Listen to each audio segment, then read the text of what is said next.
Gas, અપચો, એસિડિટી, લૂથી બચાવશે. Hello friends, welcome to kitchen art.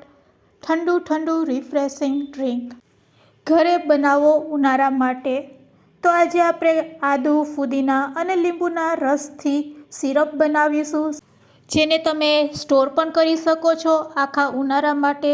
સાથે લીંબુના છોટલાનું શું કરવું તેની પણ હું ટિપ્સ આપી. તો રેસીપી સારી લાગે તો લાઈક અને શેર કરજો. મારી ચેનલ ઉપર નવા હોય અને મારી ચેનલને હજુ સબસ્ક્રાઈબ ન કરેલ હોય તો સબસ્ક્રાઈબ કરી બાજુનું બેલ બટન દબાવવાનું ભૂલશો નહીં, જેથી કરીને તમને મારા નવા વિડીયોનું નોટિફિકેશન મળતું રહે. પરફેક્ટ માપ સાથે જો તમારે સિરપ બનાવવું હોય તો એક વાટકી સેટ કરી લેવાની અને તે જ વાટકીના માપથી અહીંયા આપણે સાકર લેશું.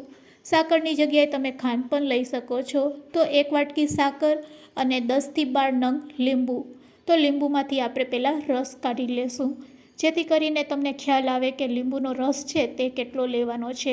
તો આ રીતે આપણે લીંબુને કટ કરી એક વાટકીમાં આપણે રસ કાઢી લેશું. તો આ રીતે લીંબુને આપણે લીંબુ કાઢવાના મશીનમાં આ રીતે પ્રેસ કરતા જઈશું અને લીંબુનો રસ ભેગો કરી લેશું વાટકીમાં. તો અહીંયા આપણે અડધી વાટકી જેટલો લીંબુનો રસ લેવાનો છે. તો અડધી વાટકી જેટલો લીંબુનો રસ આપણો તૈયાર છે. હવે આપણે ફ્રેશ સિરપ બનાવવા માટે ફ્રેશ ફુદીનો લેશું અને ફુદીનાને સારી રીતે પહેલાં ધોઈ લેશું.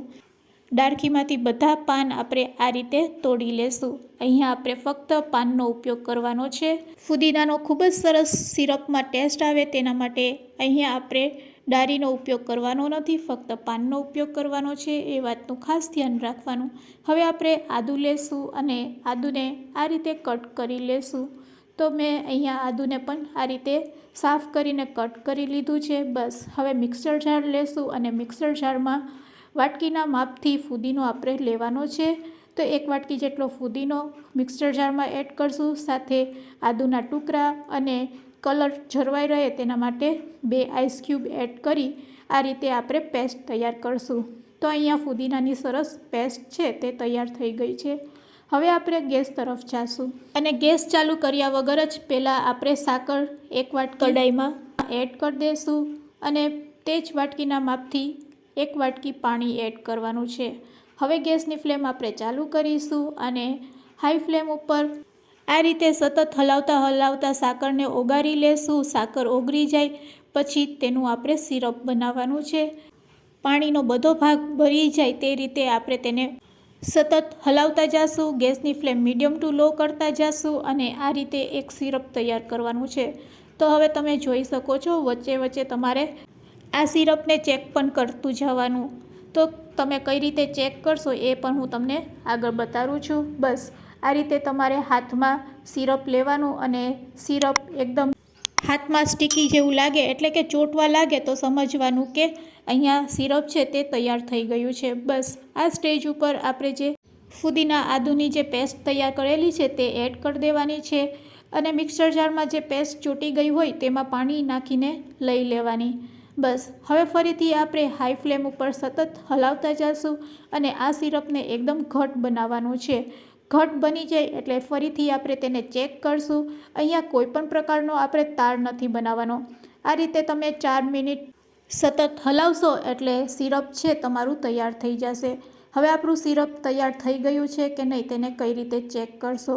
તો બસ બીજું કંઈ નથી કરવાનું. ફરીથી સિરપને આપણે હાથમાં આ રીતે ચેક કરવાનું છે. અહીંયા તાર બને અને તૂટે એ રીતે આપણે સિરપ તૈયાર કરવાનું છે. તો તમે જોઈ શકો છો અહીંયા અડધા તાર જેવી ચાસણી તૈયાર છે એટલે કે આપણું સિરપ છે તે તૈયાર થઈ ગયું છે. ગેસની ફ્લેમ આપણે બંધ કરી દેવાની છે. હવે નવશેકું તેને ઠંડુ થવા માટે રાખી દેશું. ત્યાં સુધી આપણે એક આપણો સિક્રેટ મસાલો પણ રેડી કરી લેશું, જે ઉનાળાની કાળઝાળ ગરમી અને લૂથી તમને બચાવશે. તો અહીંયા 1 ચમચી આપણે જીરું લેવાનું છે અને 1 ચમચી મરી લેવાના છે. આ બંનેની તાસી ઠંડી હોય છે જે લૂથી તમને બચાવશે. જીરુંને આપણે શેકી લેશું અને પછી આ રીતે ખાંડરી દસ્તાની મદદથી તેને ક્રશ કરી લેશું. મસાલો બનાવવા માટે એક પ્લેટમાં આપણે સંચળ લેશું અડધી ચમચી, મીઠું લેશું અડધી ચમચી અને જે જીરું અને મરી ખાંડેલા છે તે 1 ચમચી લઈ લેશું અને આ રીતે મસાલાને મિક્સ કરી લેશું. તો અહીંયા આપણો મસાલો છે તે રેડી થઈ ગયો છે. નવસેકા સિરપમાં આપણે આ મસાલો એડ કરવાનો છે. અહીંયા આપણે એકસાથે મસાલો એડ નહીં કરશું. આ રીતે થોડોક મસાલો પહેલાં સ્પ્રેડ કરશું અને પછી ટેસ્ટ કર્યા પછી જરૂર લાગે તો તમારે ફરીથી મસાલો એડ કરવાનો છે. સાથે જે અડધી વાટકી જેટલો લીંબુનો રસ કાઢીને રાખેલો હતો તે આ સમયે આપણે એડ કરવાનો છે.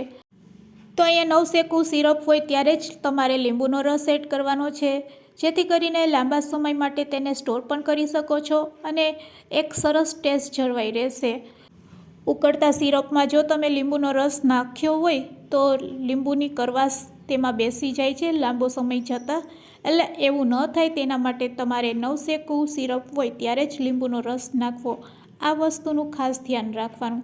તો અહીંયા આપણું સિરપ એકદમ સરસ તૈયાર છે. એકવાર મિક્સ કરીને ટેસ્ટ કરી લેવાનો અને પછી તમને ટેસ્ટમાં મસાલો ઓછો લાગે તો તમે ફરીથી મસાલો નાખી શકો છો. મસાલો મિક્સ કરીને તમારે આ રીતે હલાવી લેવાનો. બસ હવે આપણે તેને એક વખત ગાળી લેશું, જેથી કરીને બજારમાં મળતું ઓરિજિનલ સિરપ છે તે તૈયાર થઈ જશે. તો આ રીતે ગાળવાથી તેમાં રહેલા કચરાને આપણે દૂર કરી શકીએ છીએ અને ખૂબ જ સરસ સિરપ આપણું તૈયાર થઈ જશે. આ રીતે સિરપ બનાવ્યા પછી તમે આરામથી તેને સ્ટોર કરી શકો છો.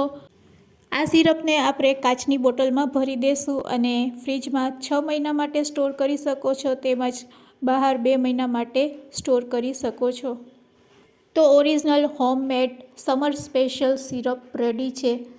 જ્યારે પણ કાળઝાળ ગરમી લાગે અથવા તો લૂથી બચવું હોય ત્યારે બસ ગ્લાસમાં આઈસ ક્યુબ એડ કરો, 2 ચમચી જેટલું સિરપ એડ કરો અને સિરપ એડ કર્યા પછી ચીલ વોટર એડ કરો, એટલે કે ઠંડુ પાણી બસ એડ કરી અને એક વખત ચમચીથી હલાવી લો. તો તમારું ઠંડુ રિફ્રેશિંગ ડ્રિંક તૈયાર છે. એકદમ બજાર કરતાં સસ્તું અને ચોખ્ખું રિફ્રેશિંગ ડ્રિંક આ રીતે તમે ઘરે બનાવો, જે તમને ગેસ, અપચો, એસિડિટી, લૂથી બચાવશે. તો ફ્રેન્ડ્સ, આજની રેસીપી કેવી લાગી તે મને કમેન્ટ્સમાં જરૂરથી કહેજો.